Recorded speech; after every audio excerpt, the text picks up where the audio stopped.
What's up, Daily Walkers, man? It's Aki Bangs, Azizi Jasper, and Didi Turner, man, and we out here, man. Been a crazy week last week. We had the presidential debate between former President Donald Trump and President Joe Biden. It was a pretty huge battle, man. We're gonna look at a video and see what's going on. So let's check it out.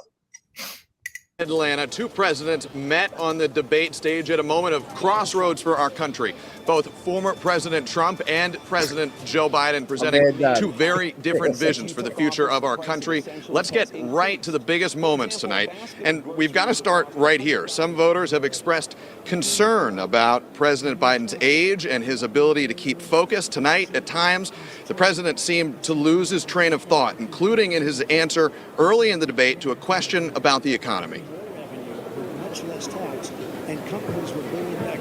We'd be able to wipe out his debt. We'd be able to help make sure that all those things we need to do, child care, elder care, making sure that we continue to strengthen our health care system, making sure that we're able to make every single solitary person eligible for what I've been able to do with the with the COVID, with dealing with everything we have to do with, look, if we finally beat Medicare. But that was not. All right. Where do a lot we of start? shit going on, man. Where do we start with this? There's so much. Let me say this quick. Obviously, I'm sure y'all have been having your own personal conversations about this since this presidential debate last week. One of the things that I wonder, because this experience for us is the first time, at least in our lifetime. In fact, I don't think there's ever been a president potentially going into office or going into a second term in office that has been as old as Joe Biden. This is the first time, right? Like, I don't think we've ever had this situation before, right? But I was thinking to myself, old, but, I'm sorry. Go ahead. Yeah, no, I'm sorry. So what I was thinking to myself, I know that the minimum age requirement for a person to become the president of the United States, according to I guess according to the laws that govern presidential elections or whatever, they have to be a minimum of 35 years old. So I wonder, why isn't there a cap on age? Right? Like, if you got to be a minimum of 35 years old, why shouldn't there be a cap of, like, let's say if you over 75 years of age, you can't run for presidency, or at the time of election, you might be below 75. But if you beyond 75 at the end of that first term or into that initial 4-year term, you can't run again. And I know that perhaps that's some form of ageism, but I mean, look at what's going on here. So I just wanted to provide that perspective. Yeah, I mean, if I could chime in, I think that the Supreme Court sort of sets a weird precedent, right, where that's a lifelong position. Yeah. I don't think that any position should be lifelong, and I think that there's a window. Like life itself is a window, right? And when we act as if like my grandfather used to say, once a man, twice a child, right? Meaning that, when you're younger, you need, assistance to understand things and get through life. And when you're older, you need assistance to understand things and get through life, right? Because things change and because capacity diminishes. Biden has been a lifelong politician. Yeah. He's public been a servant. Yep. Yeah, lifelong, public servant, lifelong politician. Yep. It's his thing. Whenever you get older people that are still ambitious, a common thread of them is they don't know how to sit down. They don't know how to put it down, right? They don't know how to stop moving, right?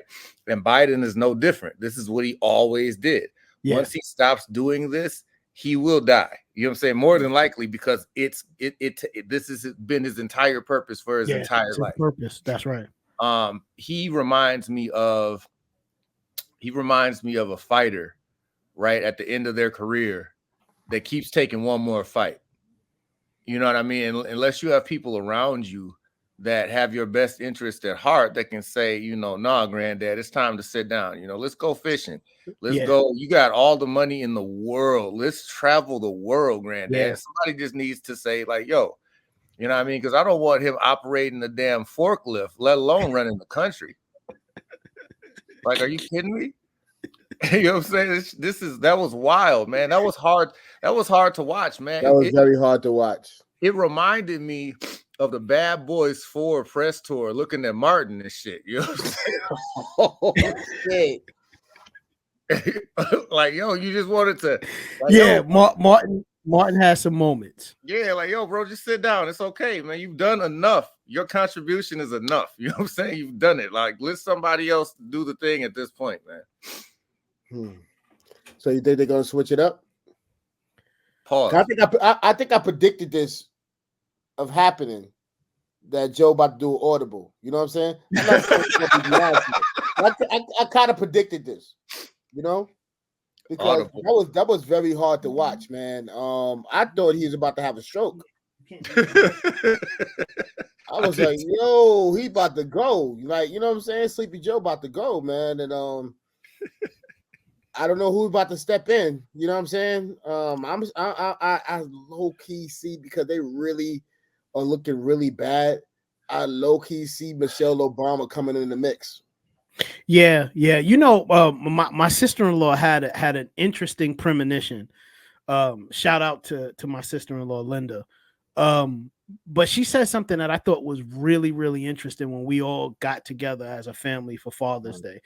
And she said, what if Joe Biden understands his inability to hold office for another 4 years, and he's fighting the good fight to win the election, so that as soon as he gets reelected, he announces, you know what, I'm no longer able to do it.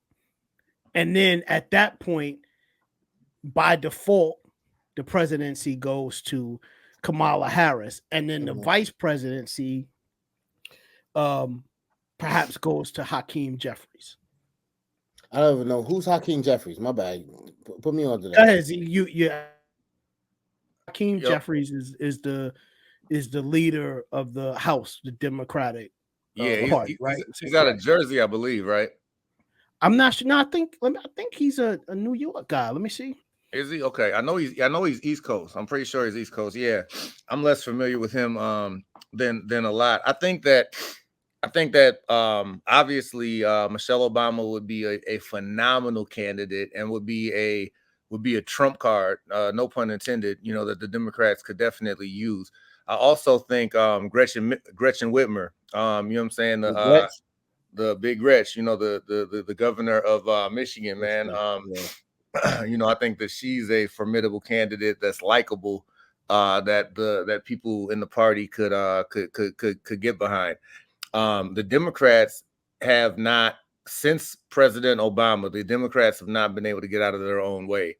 They've made weird ass promises that went against what the people wanted, making Hillary the nominee as opposed to Bernie, making Biden the nominee as opposed to Bernie. Right. Like Bernie had the energy of the people, behind him, and the Democratic Party still went on whatever promises they made, you know what I'm saying, to Hillary and Biden, and it cost the party dearly. It showed that they don't listen to the people, and it showed that I don't know, it's just very incredibly poor decision making on their part. Like this is, if Trump wins the election, it's because the Democrats lost the election. It's not because Trump won the election. Right. That's a good point, Z. Definitely.